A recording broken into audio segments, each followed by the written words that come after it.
Okay, so you clearly weren't paying attention to Ephesians 2, starting at verse 10, right? For we are his workmanship, created in Yeshua Messiah unto good works, right? So you're created to do these good works. What are the good works? It's keeping the covenants of promise, right? That's what you get in the next few verses, which God hath before ordained that we should walk in them. Right, God before ordained that you should walk in keeping the rainbow covenant, ordained from times of Noah, right, in Genesis 6 through 9, and then the Ten Commandments, right, because you're supposed to be grafted into Israel. I'm going to read that in Romans 11. Wherefore remember that ye being in times past Gentiles in the flesh, right, in times past you were Gentile, no longer are you supposed to be a Gentile.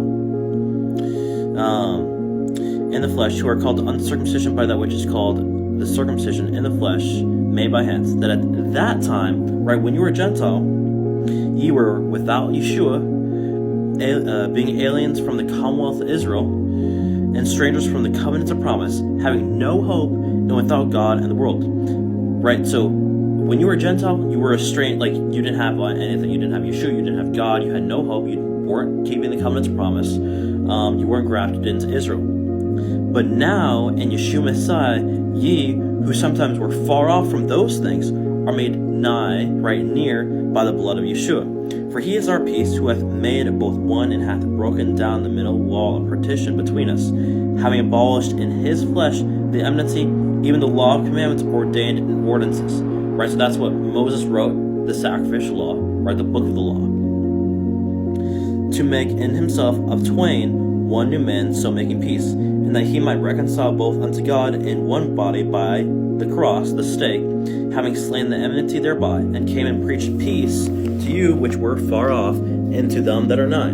For through him we both having access by one Spirit unto the Father. Now therefore ye are no more strangers and foreigners. Right, no more strangers and foreigners. What? You're no longer a stranger to the covenants of promise. Right, that's what you got in verse 12, right? Strangers from the covenants of promise when you were a Gentile, but you're no longer a stranger, right? So now if you hop over to Isaiah 56, so verse 1, thus saith Jehovah, keep ye judgment and do justice, for my salvation is near to come, and my righteousness to be revealed. Blessed is the man that doeth this, and the son of man that layeth hold on this, right? You want to be blessed, that keepeth the Sabbath from polluting it, right? The Sabbath is Saturday, begins the rising of the sun and ends when the sun rises on Sunday. And keepeth his hand from doing any evil. Neither let the son of the stranger that hath joined himself to Jehovah speak, saying, Jehovah hath utterly separated me from his people. Neither let the eunuch say, behold, I am a dry tree. Right, so a dry tree are those people that aren't keeping the commandments. Right, they aren't keeping the covenants of promise. Right, a green tree is those that keep the commandments. Okay, so now in Romans 11, it tells you about you being allowed to be grafted in to Israel. So starting in verse 1, I say then, hath God cast away his people? God forbid. For I also am an Israelite of the seed of Benjamin, or of the tribe of Benjamin, whatever. God hath not cast away his people which he foreknew. Wot ye not what the scripture saith of Elijah, how he maketh intercession to God against Israel, saying, Lord, they have killed thy prophets and digged down thine altars, and I am left alone, and they seek my life. Right, so something interesting in Romans 9 is that Paul calls Israel Gentiles. I'll show that real quick. Okay, so Romans 9, verse 24. Even us, whom he hath called not of the Jews only, but also the Gentiles. As he saith in Hosea, I will call them my people which were not my people, and her beloved which was not my beloved.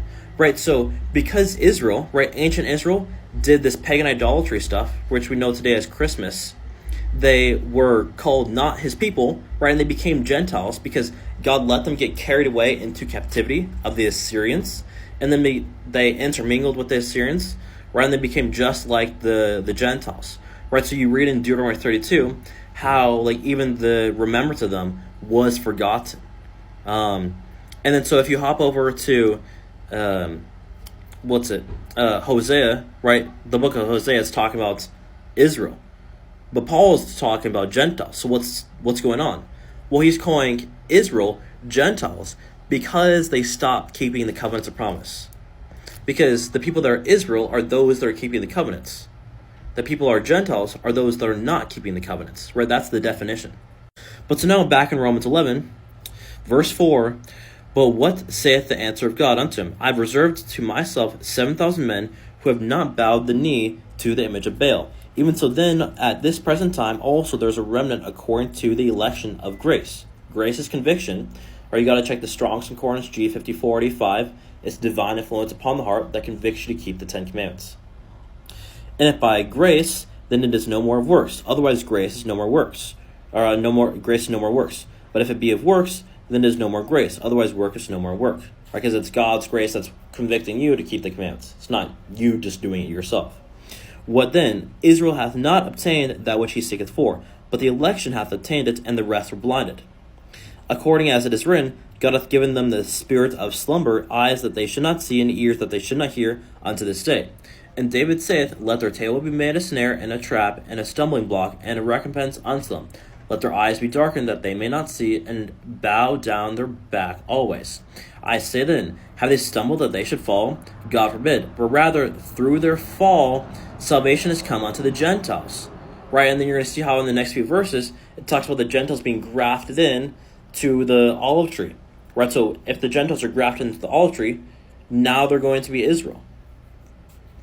Now if the falling of them be the riches of the world, and the diminishing of them the riches of the Gentiles, how much more will their fullness? For I speak to you Gentiles, inasmuch as I am an apostle of the Gentiles, I magnify mine office. And so an interesting that you get is when Yeshua is saying that, where I go, you cannot come. And the Pharisees think like, is he going to go to the dispersed amongst the Gentiles? Right, because Israel was dispersed amongst the Gentiles. And so that's why they're just called as Gentiles. If by any means I may provoke to emulation them which are my flesh, and might save some of them. For if the casting away of them be the reconciling of the world, what shall the receiving them be but life from the dead? For if the first root be holy, the lump is also holy, and if the root be holy, so are the branches. And if some of the branches be broken off, and thou, being a wild olive tree, were grafted in among them, and with them partakest of the roots and the fatness of the olive tree, boast not against the branches, but if thou boast, thou bearest not the roots, but the root thee. Right. Gentiles were grafted into Israel, and so now they're Israel if they keep the covenants, right? If they continue in it. Thou wilt say then, the branches were broken off, that I might be grafted in. Well, because of unbelief, they were broken off. But what did they do? They did pagan idolatry, right? And then when they went into the Gentiles, they started eating unclean animals, right? You get that even in Ezekiel 4, but I won't get into that. And so, because through unbelief, which is disobedience, they broke the covenants, God let them go their way. The same thing has happened to the Christian church to this day. Because of unbelief, they were broken off, and thou standest by faith. Be not high-minded, but fear, right? Keep the commandments, because that's what fear means. If you read Deuteronomy 6, you see that. For if God spared not the natural branches, take heed lest he also spare not thee. Right, so make sure that you keep the covenant's promise to be grafted into Israel, or else you're going to be cut off as well. Behold, therefore, the goodness and severity of God on them which fell severity, but toward thee goodness, if thou continue in his goodness. Otherwise, thou also shalt be cut off. And they also, if they abide not still in unbelief, and shall be grafted in, for God is able to graft them in again. For if thou wert cut out of the olive tree, which is wild by nature, and wert grafted contrary to nature into a good olive tree, how much more shall these, which by nature, by the natural branches, be grafted in their own olive tree? But yeah, I won't have time to continue. But yeah, like Israel became Gentiles because they broke the covenant, right? So now for you to become Israel, you got to get grafted in by keeping the covenants, right? You see more about this even in Isaiah 44, where these people spring up and they surname themselves as Israel, Jacob, and I am the Lord's, where that's happening today.